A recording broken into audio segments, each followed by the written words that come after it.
Hello and welcome back to The Millennial and the Mom. I'm Maddie, the Millennial. And I'm Katie, the mom. Mom, aren't you having so much fun recording this? I mean, any quality time with any of my daughters. I don't care if it's a So pod. If not we, just me. well, I mean, it's equal opportunity. I have three daughters, and I love them all equally in different ways. But Feels fake. listen, I mean, I'm always just sitting around waiting for that phone to ring. So if I got to do it on a podcast to talk to you, I'm in. Well, that's good that you're enjoying it because today we're really gonna get into it. It's a topic so relevant to myself. I mean, less relevant to you, but at one point it was relevant. Um, but today we're talking about navigating your mid to late 20s, which is by far the weirdest age I've ever been. So I'm curious to hear your thoughts. I'm sure, like usual, you're gonna put it in perspective for me. Um, Well, I mean, if you're wondering about other weird ages you've been through, we could just take a little trip back through your childhood. But I guess that's not what this show is about today. And I'm actually curious if we reach any sort of conclusion about whether the 20s are any more or less bizarre than other ages. Because let me tell you, the 50s aren't exactly like cruise control at this point for me. I don't know if that makes me feel better or worse. I thought it was going to come, we were going to come out of it that nope, once you hit 30, things are looking much, much more tame. But yeah, I feel like it's definitely a weird age, a weird time in your life.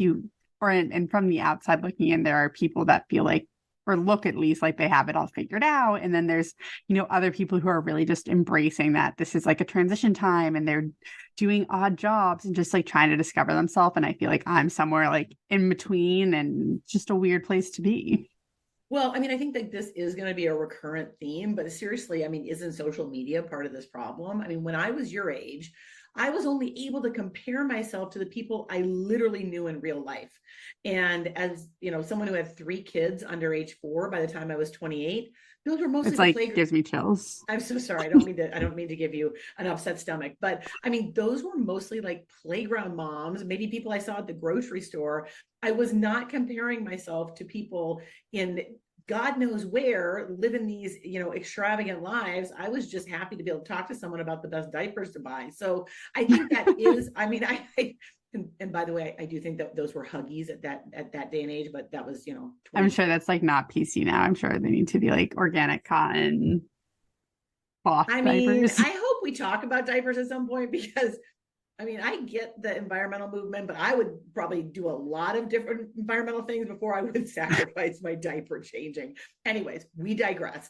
Um, so No, yeah, I think you're right. I think social media is definitely, I mean, like I feel like every episode we've talked, we've said social media is the issue. Yet here we are, we're posting on I Instagram, know. How we're scrolling, we're yeah. we're people listening to, or we're people that people listen to on the internet. So I feel like we're just, playing our part as much as anyone.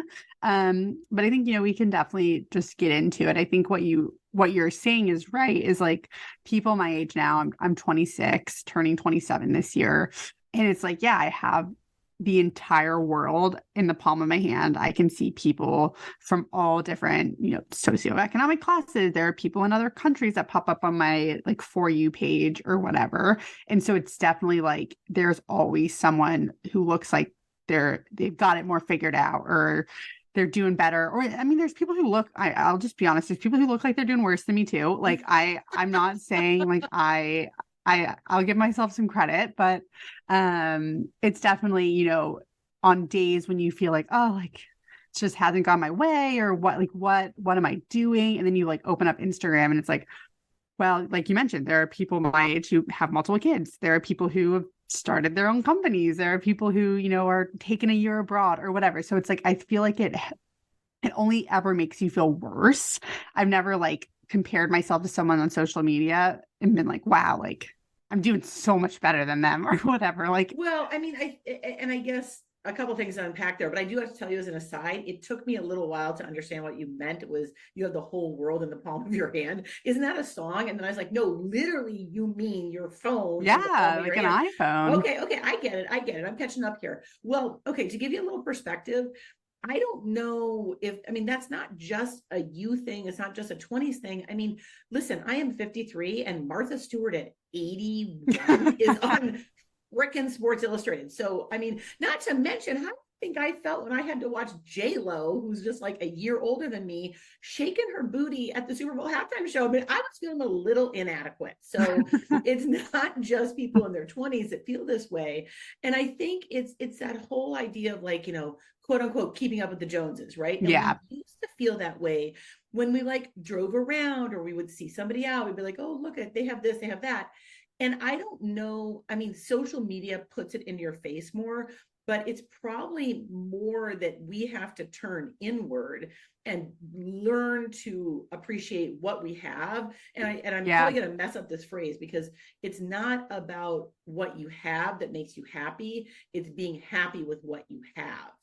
And of course, that doesn't mean don't have goals and don't reach for things, but it's also, that attitude of gratitude of really trying to appreciate what you have. But yes, Yeah. I mean, it's very difficult now to not constantly feel that pressure of more, better, always trying to upgrade something in your life.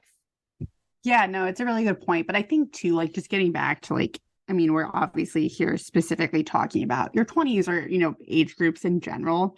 And I would say social media is not, yes, it's a new layer of complexity on the issues people my age are facing, but I don't think it's like the main problem. I think whether or not you take social media away, a lot of the angst and just kind of questioning and things that people my age are doing have probably been the same for years. It's like, you know, am I on the right career path? Like Mm-hmm. what is my purpose going to be? You're a few years out of school. I mean, if you're anything like me, you are not necessarily doing anything that you majored in, or maybe your first job was something that you thought was going to be your dream job.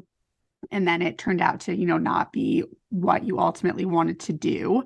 And so it feels like you're getting to the point where you need to start, going down maybe one track. And it's like, well, is that the track I'm currently on? Or it's not too late to pivot, not that you can't pivot at any age. And I'm sure like I know you have your thoughts on that, but I think it does kind of feel like I mean, as I you're have pivoted so much I'm dizzy. So that's a whole nother problem. Well, but here's the thing is I think that is really true because even prior to, me being in my 20s, if you go back, I mean, when I was in my 20s, we were doing some job changing and finding ourselves. That certainly had become more common. But the generation before me, if you look at like the boomers, I'm Gen X, if you look at boomers, they used to keep their job for like 30 years, 30 or yeah, 40 years. That I didn't even have that experience really my generation. And I think then going through some of the major life events that have happened in my lifetime, that started to change, but even more so for you all in your 20s. And we can't discount the fact that we had a major global disruption in the middle of many millennials' early careers or the growth part of their careers, even of the pandemic. And that has like, yeah, even if you discount a lot of the economic disruptions to people's careers that have happened, throughout history. I think the pandemic was really unique in that it kind of had everybody rethinking work and what does work mean and hmm what's the purpose of it. So I think that is really true. And you have so many more options now. I think options are yeah. great, but it's almost like there's too many choices.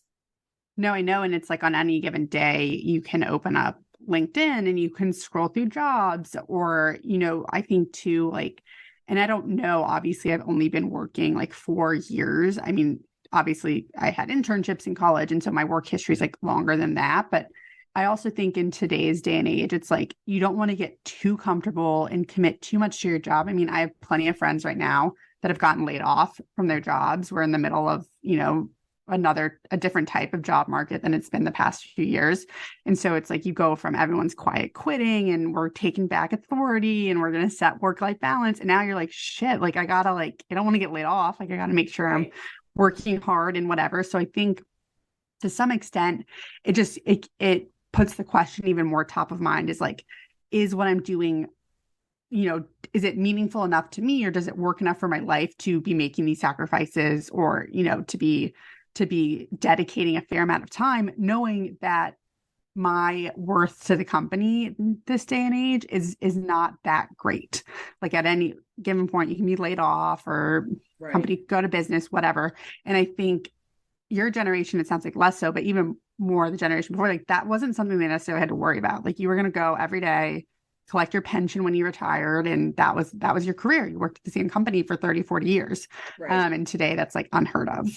Well, and I think jobs are also being impacted by changes in, the social fabric. If you look at people in service jobs, I mean, Mm-hmm. they're so much more exposed on the front line to criticism. And I mean, you have a bad day as a service worker, and you may find yourself, someone's videotaping you, and then you've gone Yeah, viral. And good point. so, there is that, which I think is really challenging, and that's difficult because it's not like you can make a mistake anymore in anonymity and then like learn from it and move on. It's like it's so, it's concerning that this could stay with you for the rest of your life. So I do think that is very challenging. And I think that idea around, your dream job, the question is, are those two words compatible? I mean, a job serves multiple purposes, right? It can be something that you're passionate about, you enjoy Mm-hmm. doing, but ultimately it also provides a paycheck. So it's like, are you living to work or working to live?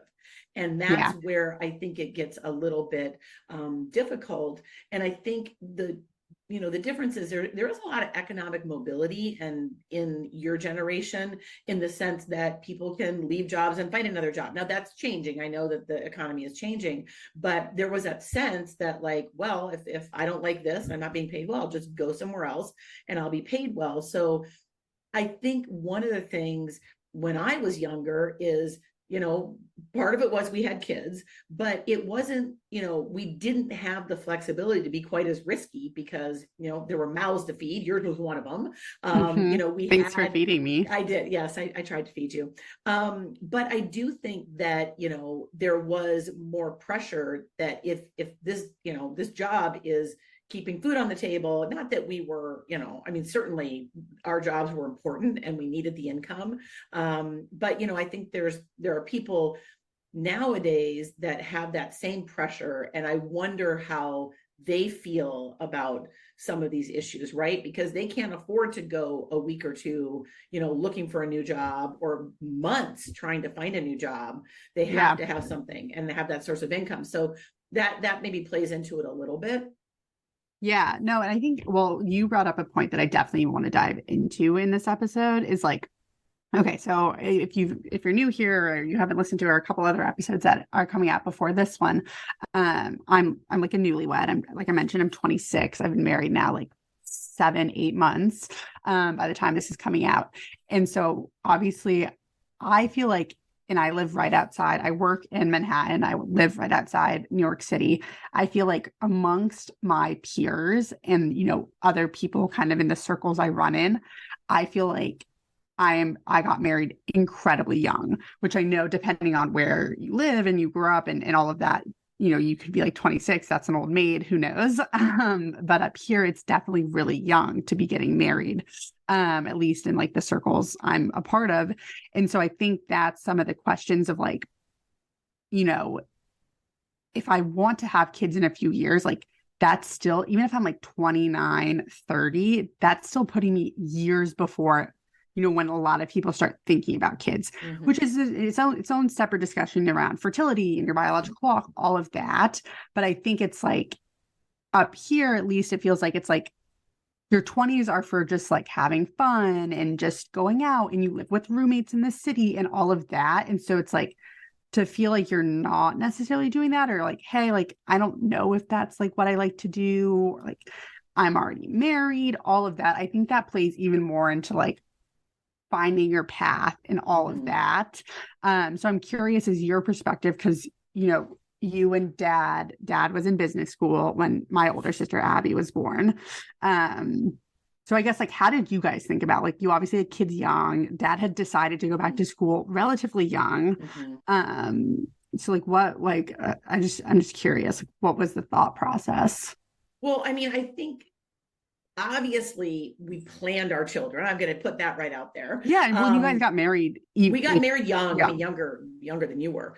But I think for us, it wasn't that we didn't put that much thought into it, but it was like, hey, we love each other, we want to start a family, Mhm. let's go ahead and try. I didn't ever feel like it was something that I had to plan out. I think there's this sense of people wanting to do these things before they have kids, right? I hear that a lot. They want to, buy a house. Well, we didn't have a house before we had kids. They Yeah. want to, do all this travel. Well, we didn't really do all this travel before we had kids. So, I would always kind of joke with people, you can never be thin enough, rich enough, or have enough time to have a baby, right? Because you're never going to meet that requirement that you have. So in some ways, we obviously just jump right in. But I think, now it does seem like it's much more a thoughtful discussion, which is not bad. People think a lot about the financial impact of having kids, and there absolutely is that. There's an impact on your career. We decided to have one income for a while, not forever, but and we just made that work because, again, it's not like we owned a house and we had to keep paying on things that we didn't really have a lot, so we could kind of craft our lifestyle around the fact that we decided to have a kid and have one income. That's interesting. And two, I mean, dad was getting his MBA, and then the first place you lived after that was Atlanta in the 90s. Yeah. So cost of living, I assume, I mean, I know still Atlanta is obviously one of the cities that's getting to be more people are getting priced out, but it's still relatively affordable compared to a lot of areas. I know like we had to make that choice because he was offered that job. We could have gone to San Francisco or Atlanta, and we had come from San Francisco. Yeah. But we knew there was no way we could go back to San Francisco, even then, even in 1994, on one income with a baby. And so that's how we ended up in Atlanta. So that was, it was all about choices. And so we could have gone back to San Francisco and I probably would have worked, and then we would have been a 2-income family. So, I do think that but if you're in a situation where your life is, as people are waiting longer, they may already have a lot of obligations that's going to take quite a bit of work to undo if you want to make that choice and say, hey, I'm going to prioritize. So, people might have to, move to a different part of the country. They might have to change jobs. They might have to sell houses. And this is not easy stuff. And it's not without financial, career, and other implications. So I think, that's part of the issue that people are having now. And I see why they're taking time and being thoughtful about when to have kids. There is also that sense of like wanting to have fun and do a lot of things before you have kids. I didn't ever feel that. First of all, like I had a good time with you guys when you were kids. It wasn't like, a walk in the park every day. I'm not going to sugarcoat it, but we were young and we had kids, and it's not like we had like this, fancy lifestyle we had to keep up. I do see now, like, people have things they want to keep up in their lifestyle. And I can see where those might be kind of incompatible with kids. And so they're feeling like they want to do them before they have kids. And that's that's the pressure of the 20s. It's like, do you need to live it up because you'll never do it again? I can tell you, we're starting to live it up now. We're you guys are living it up more than me. I know. Well, but had our kids young, and you're all. No, I know. Well, that's like that's the divide right now, is like, I would love to have kids in a few years. And, my husband and I, like, obviously it's like a bigger conversation. We're on the same page. We both want kids. We both would like kids, sooner rather than in 10 years or whatever. But I think the questions are, it's like, is someone going to stay home, a nanny, especially in these parts, or daycare? They're really, really expensive. It's like you have to have a well-paying second job to even be able to like cover the costs of daycare.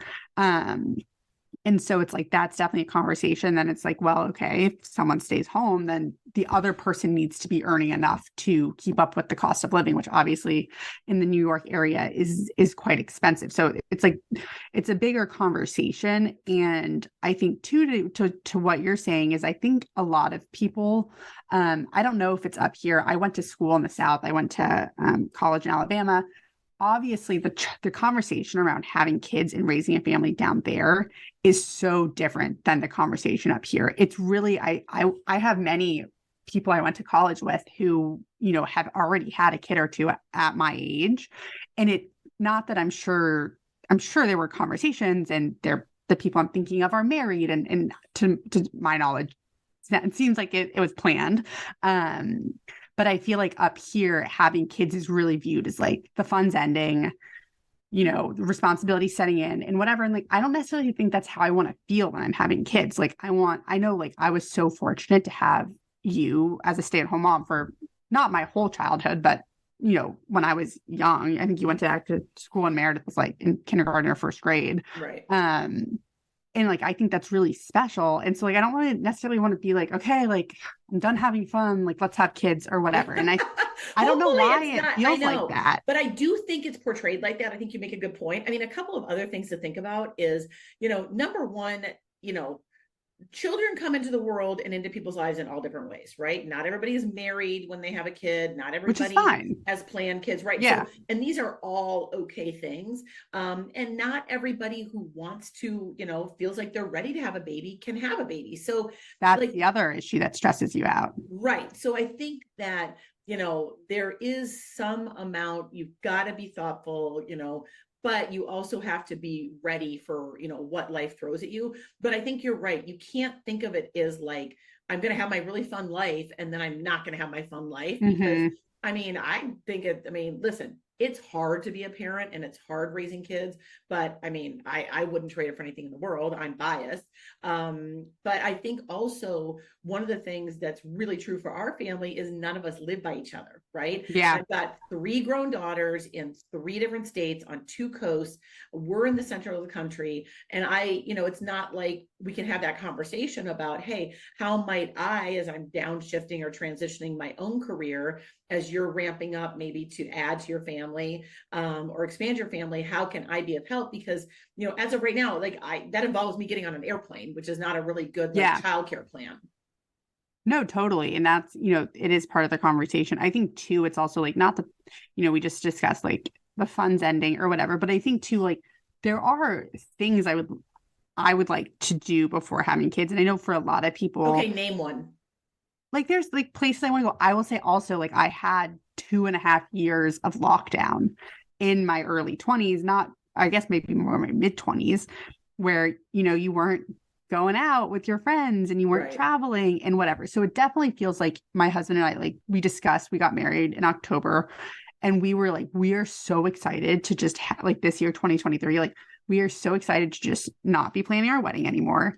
We're going to talk in another episode. We bought an apartment like 1.5 years ago, which is another stressful kind of process. And so it's like, we are so excited to just have a year where we can travel and we can do fun things and we can invest in like other areas of our life, whether that's career or friends or whatever, without having all this other thing, these other, external factors going on. And I think a lot of people my age do feel like to some extent they need to make up for lost time because they didn't have that for 2 years, which I don't think any other kind of adult generation can kind of understand what that felt like in your early 20s to be like, no, you can't start your life yet. Like you're going to live at home with your parents again or whatever it was. Yeah, no, I agree with you. And I think every age and stage has some unique lens on the pandemic, right? And people who had babies during the pandemic and didn't socialize their kids for a couple of years, or young kids trying to learn to read with masks on video. So you're right. It did impact that sense of kind of like footloose, fancy free, like, hey, I'm a college graduate, or maybe I got my first apartment, or I'm starting my job. And then, you're like, okay, I'm starting my job and now I'm just on a video screen and this wasn't what I thought. So I agree with you that definitely has impacted people. I think, that when the time is right, you'll figure it out. And there's no right or wrong time to, have children. It's like we had them very young, relatively young, and very close together. So we have ended up, by my late 40s, my kids were all off to college. And several of them graduated college before I even turned 50. So, that you give up certain things. I gave up a lot of things to have kids at that age, but I look at, people that I know very well who waited to have kids until mid to late 30s, and they had like serious, time to develop their career and, become a specialist in certain things or follow passions or travel. And we didn't get to do that. It doesn't mean we're not trying to do that now, or I haven't done that. I did that a lot, even with you guys. I took on whole new careers and did, graduate degrees and things like that. So it's not really one or the other. There's, kind of pros and cons, I think, to any stage. The other thing that we were thinking about during this stage, which I think is really true in your 20s, it does happen at other phases, but kind of this idea around friendship, because I Mhm. think up till this point, when people kind of go into college, they have many people, not everybody, many people have these like high school friendships or childhood friendships. Some of those are going to change. You go to college, you make these intense friends in college, but many times this actually, I mean, it happened to me, and I know it happened to you. It didn't necessarily happen to everybody. You move on from college, and those people who literally were like your besties for 4 years, you suddenly find like you're not even in touch with them anymore.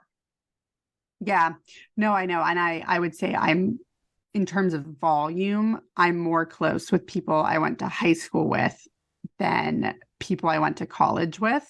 Um, and I think too, and it's so interesting. Like I have, well, in my childhood and my adulthood, I have moved around a lot, which is an episode in a therapy session for another time. But I feel judged. I feel no, judged. no, well, I did the adult moving myself, but I will say I work and I'm around a lot of people who did not do that. I obviously work in Manhattan, which is a destination for a lot of new grads, and it was like my second one. So I graduated from college. I went to work in Charlotte, North Carolina, which loved the city of Charlotte, not necessarily for the time in my life I was there.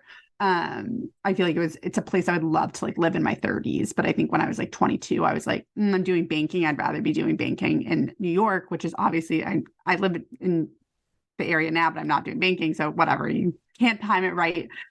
Regardless, but I will say a lot of people I work with and friends I've made in the city, their like entire friend group from college moved to New York together. And so it's like for them, it was a little bit different than for me. I went to a large state school in the South. Like people went to like Dallas, Atlanta, Nashville. Some people went to New York. Some people went to San Francisco, but I would say it wasn't like a feeder school to one place. And I know a lot of people, it's like people either move to San Francisco or they move to New York. And like if you're part of that, that's your friend group when you get to that new location. Um, and so it is interesting. And then there are people I know who were like, oh my God, like I have like 100 close friends from college, but I talk to no one from high school. So it's just it's so personal and like everyone's path is different. But I would say like, yeah, your 20s are a weird time for friendships because everyone's on a different path, everyone's on a different timeline. And so it's like I feel like the age I'm starting to get is like there's kind of the crew that's like settling down, not necessarily the right word, but like people are engaged or they're getting married. Like that's kind of what they're looking to do, buy a house. And then you have another set of people who, they're deciding to go back and go to business school or go to medical school, law school, whatever. And that path looks really different than someone who's moving to the suburbs or whatever it is. Right. Well, and I think a couple of things. I mean, one is obviously, you, me, we're coming from a place of privilege that we have these kind of choices we can make, right? Of course, this whole Being able, podcast is coming from a I place of know. I just want to privilege. make sure I say that. I'm not so tone deaf in my old age here that I don't realize that, like, not everyone has these choices. Like, Yeah. so, we are talking about the fact that we have these choices. And there's people that are going to be listening and be like, these, two women, what the hell is their problem? Their lives are so easy. But that doesn't mean that you can't have struggles with this or people can't struggle with things. Mm-hmm. So I think the thing about friends that I've discovered and I'm still learning in my 50s is like it's okay to have a really intense friendship or a wonderful friendship, and that it's going to be just for a season of your life, right? Yeah. So and that's hard, I think, when you're younger to realize. I look back at some of my best good friends. I look back at the mom friends I had when you and your sisters were younger. I mean, these are people that I like was on the phone. This is of course before cell phones. On the phone or at the park or just like over at their house and like doing the work of like raising young kids day in and day out with. Now I don't live by them anymore, and some of them have moved and we've moved and whatever, but I have not kept in touch with them. Now a couple of them, it's like if I do connect with them, it's like we're right back there. We're at the McDonald's playland, like trying to survive, like get through the day. We tell you, McDonald's playland, shout out. I mean, that was key to me raising my children. However, so I think you can kind of mourn the loss of a friendship but I think it's a little bit more healthy to think about, unless there's obviously some big blow up, but there's friends that you have during certain seasons of your life. And I also think you cannot discount coming back to people, because there's some people from high Hmm. school that I really lost touch for a long time with, because I was at one stage of life, they were at a different stage of life, and I was more of that, like, hey, I'm married and I've got 3 kids, and Hmm. and the people are like, I don't even, like, they're like, can't even relate to that. And so you can come back to people, and we've had some of that. I've come back into touch with some people from high school. It's been really, really wonderful, because they know a lot about me that other friends that I have don't have any idea about, because they Yeah. didn't know me when I was that age. Same thing, even some of our college friends, we did lose touch for a while, and now we've been able to like reunite with some of them. We're just getting ready to actually travel overseas, and we're going to see one of them. So I think it all is not lost, but I think it's hard, because you want to feel this sense of like, mourning the loss of a friendship. But I would say sometimes friendships just ebb and flow. Some truly do kind of end and fade away. There always are situations that there's blowups. I mean, I haven't really had many of those in my life, but I think thinking about friendships for different seasons, and then there are true lifelong friends that, like, Yeah. you can pick up the phone, no matter what, no matter how long it's been, and you're going to be able to connect with them.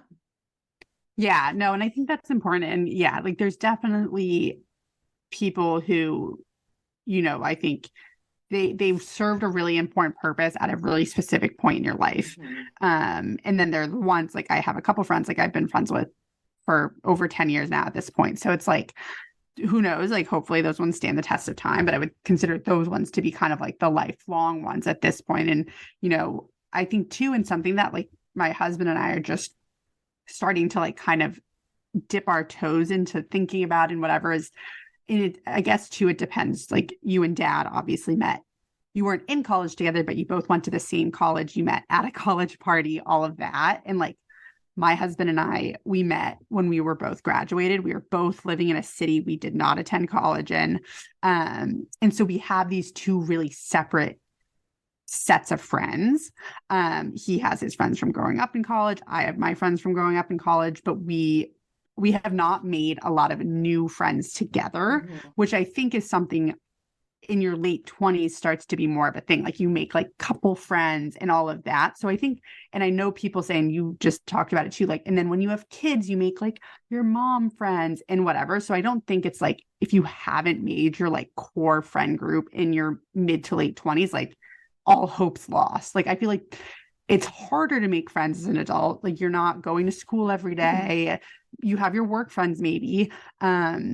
But it can feel like a lot of pressure when you hear people like they have these like big group chats and they're going on these girls trips and whatever, and you're like, oh, maybe I have a lot of friends, but they're not all friends with each other, or maybe I only have a couple close friends. Like, is that wrong? And I don't think there's a right or wrong way to have a friend No, group. I don't think so either. And there's people who need lots and lots of friends. I have no idea how close those people are to all those different people. I'm not like that. I don't need to have, 50, 10. I mean, I don't need that many. I mean, I need a couple of good people, right, that I can Yeah. rely on. So I think then you also bring up the idea of couple friends. And let me tell you something. I have been married for 30 years at the time this podcast comes out. Couple friends are tough, right? Because you're talking about finding a couple in which you like, I need to like both people in the couple, and you know dad needs to like both people in the couple, and we have to kind of all like each other. It's not just about like, oh, I like this one person and he likes this one person and we all get along. Hmm. I mean, so there's different variations of couple friends, but that can be a little bit tricky, and we've never been the type that we have found. I mean, we have couples that we're friends with, of course, and we may still, I mean, I hope we're still meeting people and having new friends, but we haven't been the people that have found these people that we travel with and vacation with, or like Yeah. see all the time. Some of that's been that we've moved around and we've continued to move around, but it's just also not really our personality, right? So I think that's okay. I don't think more is better when it comes to friends. I think it's different people need different levels of intensity of friendships. But the other thing is, you were talking about how you have these different groups, you've got your high school friends and he doesn't know your high school friends and stuff, but there are those cross connections. So sometimes you do kind of connect across those groups, and you can kind of bring a different perspective to it, and maybe, end up being good friends with someone that he knew at a different Yeah. time in his life. Yeah, for But it sure. takes time. Yeah. And it's like if you have to get past the phase of like, and I feel like now I'm starting to get there as I've seen these people enough over time. And COVID did kind of, because we were living in North Carolina and we weren't traveling back and forth all the time to be seeing these friends that were not in our cities. And so you do kind of have to overcome that barrier of like, when they all get together, it's like you don't know these funny college stories they're talking Right. about, and Right. you don't know like what they're like, whatever. So I think it does take time to feel like you're like caught up to speed, and like you're not just like the significant other Right. Oh, definitely. in Well, the wait. friend Okay. group. I have a question. Is this true? And you tell me, because you're a millennial, you'll know this. These like dating apps. I mean, I don't know them, but do they have, like, somebody was saying you now can like find a friend on these apps? Yeah. Well, shout out to dating apps. That's how Drew and I met, I know, that's fine. I'm not in judging dating apps. I just have never, 2019. I've never Um, been on them. I don't understand how they work. I mean, I know yeah, how well, they there's work. there's definitely Bumble for friends. Okay, what does that mean? I don't Because understand think about this. it, you move to a new city, you're working remotely, you don't know anyone. Like how that in modern day and age, you can go on and it's just other people looking to make friends in a new city, or they're just looking to make more friends. So it's So are you the having to same. like have criteria? Like, how do you choose these people? No, I mean, I've never done the friends one, but I think it's similar to the dating one where you put like a little bit about you, like where you live, maybe where you went to school. And then, like there's like little prompts. At least that's what Hinge was like, my favorite TV show is Friends and whatever. So you can kind of tell as you're going through, like, Okay. this sounds like someone like me, or this sounds like they like the same things as me. Maybe we could like, grab coffee or whatever. But yeah, I know people who have definitely done those. And I mean, I don't know anyone who's like made a best friend from them, but Yeah. I mean, do you think like people my age go on there to make friends? maybe there's like an over 50 version. I don't Okay, know. but wait, we have to talk You about should something, because try it. you know what? Maybe I will, and then I can report back. But I mean, God, that's a can of worms. I have to get one of those apps. But here's the thing. I do want to mention something, because I think this is important. Even about your 20s and making friends and all that, is there also is real value in connecting with people in some sort of friendship at whatever level, that are very different in age from yourself. And I think that's the other thing too. I've actually had that happen to me recently on both ends. One is I connected with, this young woman. I mean, she's in her mid 30s, but she's Hmm. certainly, she's a good, probably 18 years younger than I am. And we have a mutual cause that we're both connected to. And we've become friends through that. And actually, I love that friendship. She's always telling me like, oh my gosh, like you're giving me so much wisdom about these things. And then I'm learning from her about more of her perspective on things. So I like that. And I think it's important to have friends that like bring a different perspective. So sometimes that's with an age difference. The Yeah. other example I have is I got asked to join this book club, and it was like one of the women in the neighborhood that we had moved into. And I don't know a lot of people in the neighborhood. She said, hey, do you want to join our book club? I'm like, oh, I love a book club. This is going to be great. So I don't really join this book club knowing much about it. So fast forward, there's 11 of us in the book club, and I am the youngest at 53. I think there's another woman who might be about 53. There's maybe two more in their 50s. And then I think we completely skipped the 60s, and the rest of them are in their 70s and 80s. Okay. I Yeah. didn't know that when I first joined this book club, but they are a riot, and I love them so much. I mean, the perspectives that we have in this book club, because we've got a good, like, I think there's almost 30 years between me. Wow. I think the oldest person is maybe 81 or 82, right? That's So crazy. it's crazy, but we get together. There's only 11 of us. It's not huge. We get together and we talk about these books. And it was funny. We were discussing this book once about, it was written, I wish I remember the title of the book. It was about one of the like chief of staff type people in the White House and his perspective at, through the years. Mm-hmm. It's been from a long time ago. And so one of the women, I don't remember what exact topic we were talking about, but one of the women was like, well, what was everybody doing in 1973? And people like going around the table at book club, like saying like, oh, I was like, I had just like moved to DC with my husband and like my young child or whatever. And I'm just like dreading this question because it's like, well, I mean, I was 3 years old, so I don't really remember. And they're like, but it is so fun because we all have such a different perspective. So I think Yeah. that's the other thing too, is like making sure in your 20s that you don't kind of get sucked into that like echo chamber of all 20 something people. I mean, of course No, I know. you have me. I mean, so Well, and now everyone has this I try podcast to and you keep can it listen to real. the two perspectives. But it is funny because I was just having dinner with one of my friends last night and I was telling her about the podcast that we were starting and we were just talking about like, yeah, like your 20s are really fucking hard and like all this stuff. And so it's like it's so in the moment, it's so validating. But then and we're both like anxious people, and I'm sure a lot of people my age are anxious. But it can just rile you up to hear someone else is stressed about the same things you are, or someone else has the same questions and you're not really getting any answers from them or whatever. But then like in my day to day, like I work in recruiting and I recruit like across levels. So some people are like my age and some people are like you got like your guys' ages, like they're in their like late 50s or, they're kind of taking like the final step of their career or anything like that. And I will say it does.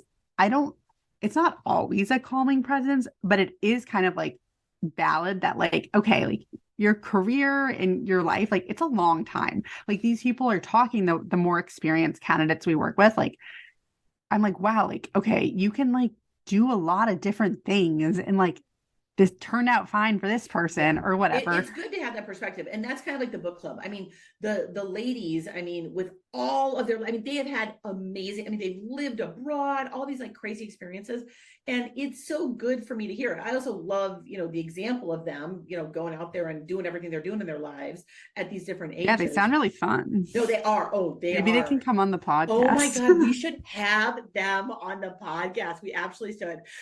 Okay, but Maddie, I have to make a little aside. You know that like a few minutes ago you said the F word. Now we're gonna have to put that little E by the podcast name saying that this is explicit.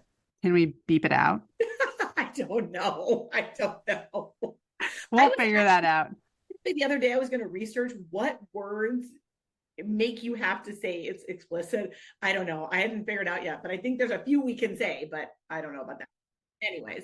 Well, no, I think, your 20s are a crazy time. It sounds like, unfortunately, every other decade is also kind of crazy. Yeah, I guess life is just crazy.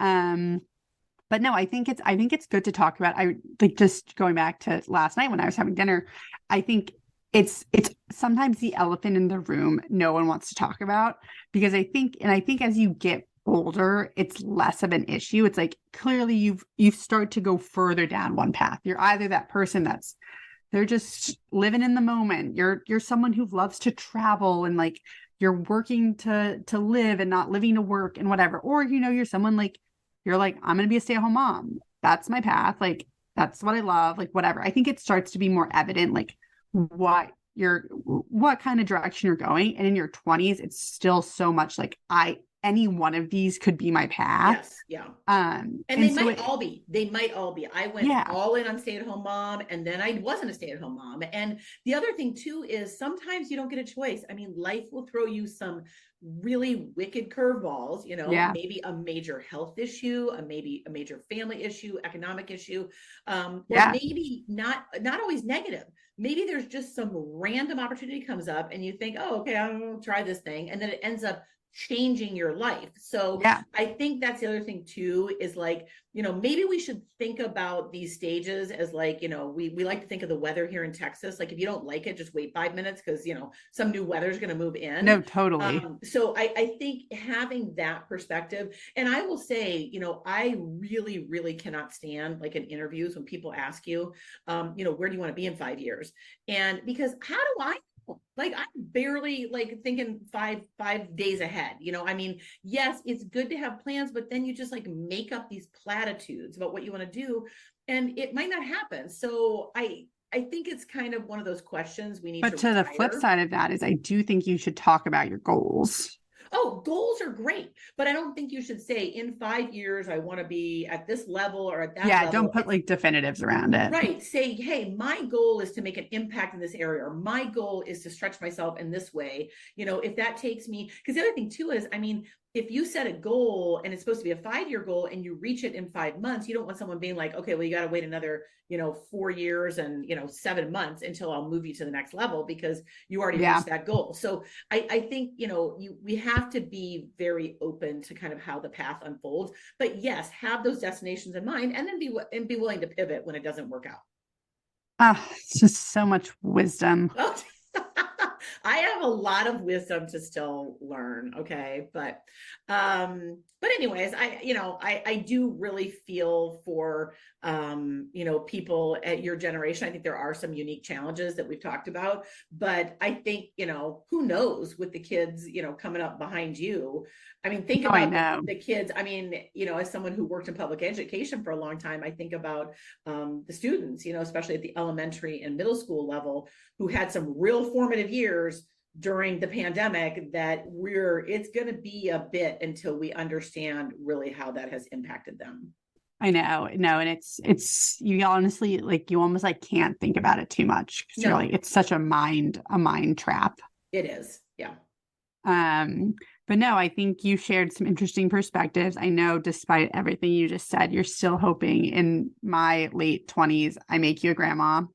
I mean, I was going to say, It's I mean, if I can just say anything about that, if childcare is an issue, I'll work it out so you don't have to worry about that. But no yeah, can pressure, you no be pressure, my no pressure. live-in au Well, pair? your older sister already asked me that too. So, I I mean, know, and I heard you promised both of us that you could be our full-time childcare.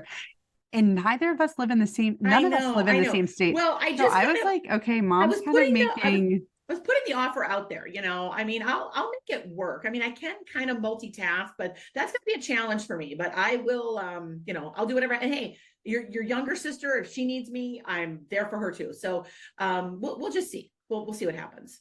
well, okay, hold your horses. My 20s aren't over yet. So yeah, I mean, we're having a ton of fun doing these episodes. It's honestly, it's really like a form of therapy. I'm not sure we're providing anyone any resolution on any of these topics we discuss. It's more so just some more food for thought. Food for thought. And I think, as with anything, when you can kind of pull back the veil and like have people understand what's really going on behind the scenes, because it's really easy to think that everybody has it figured out on Yeah, any of these topics. So to have kind of a realistic take on it, again, a realistic take given, who we are and our background and stuff, and knowing that there's always people who have different situations, but we have to maybe be a little bit more thoughtful. And I'm talking to myself right now. I can't always look at people and go, oh yeah, but they don't know because I have this particular situation. Like everyone's got something, right? That's kind of impacting everyone's their got, journey. well, now that I have to watch my language, everyone's got some shiz going on. Yeah. So Everyone's got crap. Everyone's got some baggage. I used to say I have a full set of Samsonite, but maybe that doesn't you work. have multiple luggage I carts. do have some luggage carts, but we don't, some of those are not going to be unpacked. We just leave those packed up tight. Oh my So God. Okay. Well, that is just a story for another time, I guess. But if you're enjoying the show, we'd love for you to leave us a review wherever you're listening. Um, and we hope you join us next week as we talk about what will be a little bit of a lighter topic, hopefully. Because we today's always was say it's going to be a lighter topic, but don't forget, check us out on Instagram. Even though we do have a way of bashing social media, we do want to hear please, from you. please comment, like, and follow. Comment, like, wait, is that what you comment, like, and follow? Okay, yes, we do need those things on Instagram.